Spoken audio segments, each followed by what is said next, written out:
over 20 years, my first guest has been the anchor of NBC's Nightly News, and later this year, he is stepping down to become my sidekick here at Late Night. Please welcome our friend Tom Brokaw.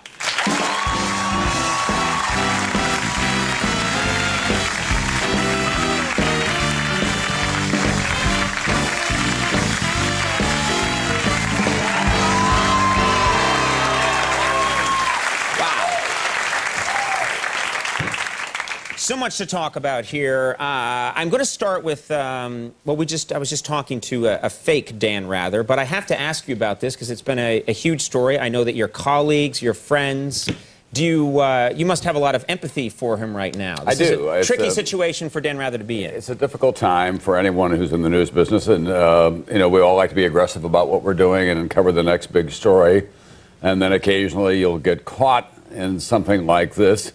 And the whole world, especially in our business, because we're so public and we have such high visibility, is looking in on your life. And it's tough. It's tough for everyone at CBS News. We've had a lot of conversations about it in our newsroom. Right.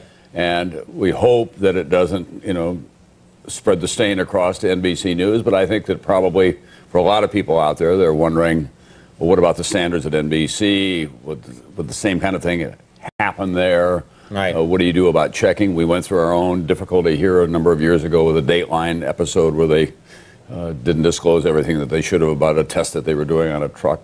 It was the single most difficult time that I can remember. So I do feel bad for Dan. He's had a long and distinguished career.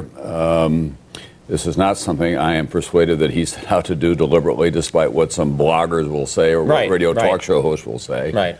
I think he was really trying to get at a big story about the President's National Guard service. Right. And they got stung by some documents. And it's too bad, but they've now launched an internal investigation. It's probably best if we all just sit back and see how that turns out. Right. Okay, that's fair. Well, let's talk about you now, because there's a lot going on in your life. Well, wait a minute. Isn't this the show where everybody in the audience gets a new car? That's why I came on here tonight.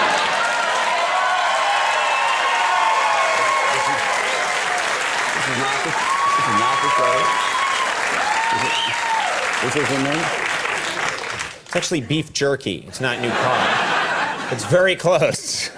We're working on the car. We need a little more scratch here at 12:30 named after the host. Exactly. Could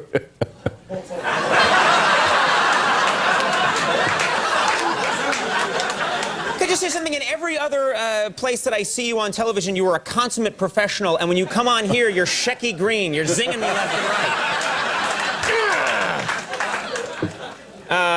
Let's talk about you. Over 20 years, you've been the anchor for NBC, and now you're going to be stepping down from that position. Aren't you just going to go nuts? For 20 years, you can't grow, facial hair. You've got to always look the same. You should go hog wild now. You should run around naked at the Burning Man festival. You should go to a rave. I mean, what are the kinds of... What's Tom Brokaw going to do now? This is as close to a rave as I want to get, by the way, right here. Well, I said a few years ago that when I stepped down from Nightly News, I was going to grow a ponytail, get a tattoo, and get a big Harley. Right.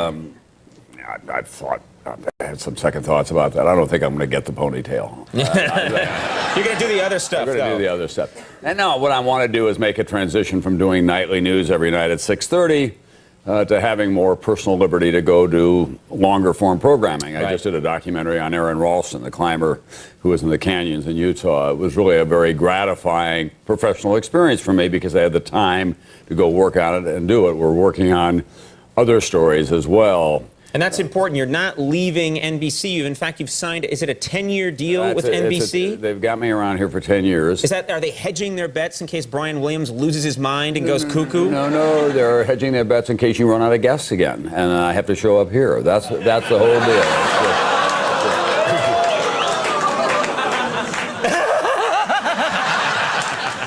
That's crazy. You were our first choice.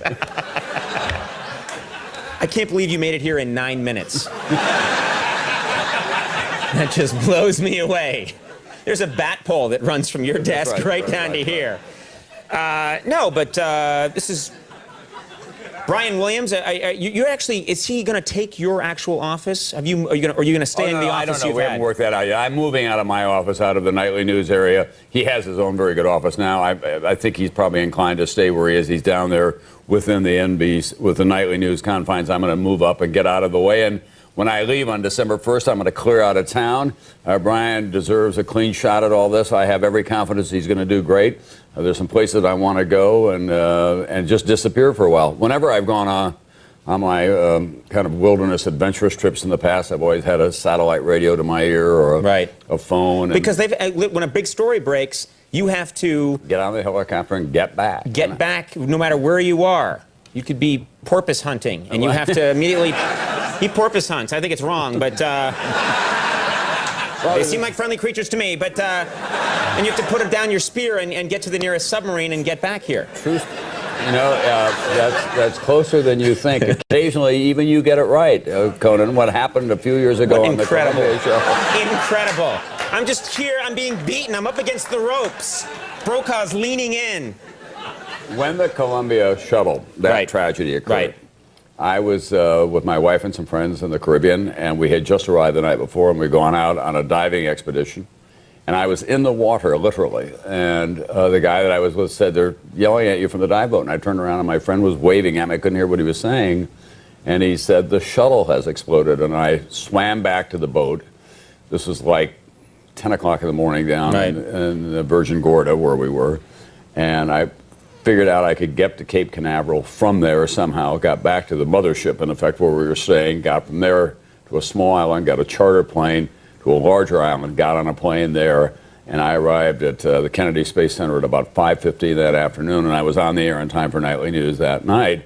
Now, the Space Shuttle program was something I cared a lot about. I was there at the beginning of it. This is a big, big story, and I thought that I had to get back for it.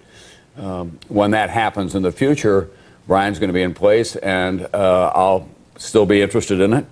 And at some point, after a few days, I can probably make some contribution to a big story of that kind. But I no longer have to be in the chair. The way Cronkite doesn't have to be in the chair anymore. The late David Brinkley, my beloved mentor, he stepped down at some point. And it's time for a new generation to come along. It'd still be kind of cool if you, while Brian Williams is doing the news, if you hung around in the background. Just kind of, it'd be this weird, it'd be kind of cool. Just, you're way in the background, you're just kind of walking around. I don't know, I think that would be, just try it. Well, all kidding aside, you've been a tremendous friend to me. When I came here 11 years ago and no one knew who the hell I was, you helped me out with one of the first, I think the first piece we ever shot for the cold opening for our show. So I did indeed, and frankly, I'm very proud of your success, and I know that your personal life is a great success as well, and it's been... that makes it sound like I'm scoring with the ladies left and right. My personal life's a real success. No, I know what you mean. Wife, baby, all good. Yeah. Yeah, the whole thing. And blah blah blah. Yeah. But well, let me just take all that back, if I. One last hit to the jaw and then out the door. Well, I hope you'll continue. I know you're going to be partnered with NBC for the next 10 years, so I hope we continue to see you often. I'll come up here and talk about the documentaries I'm doing, and I get the car keys later, I guess, right? We're getting you that car. Yeah, it's going to be a great car. It's going to be a 1991 Yugo.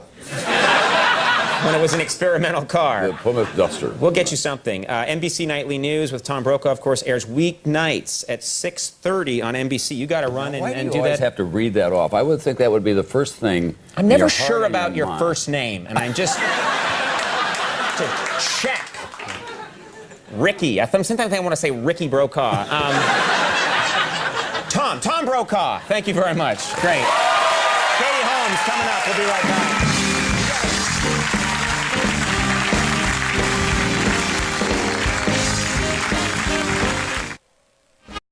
As guest star Triumph, the insult comic dog. Sorry, folks, Conan couldn't make it.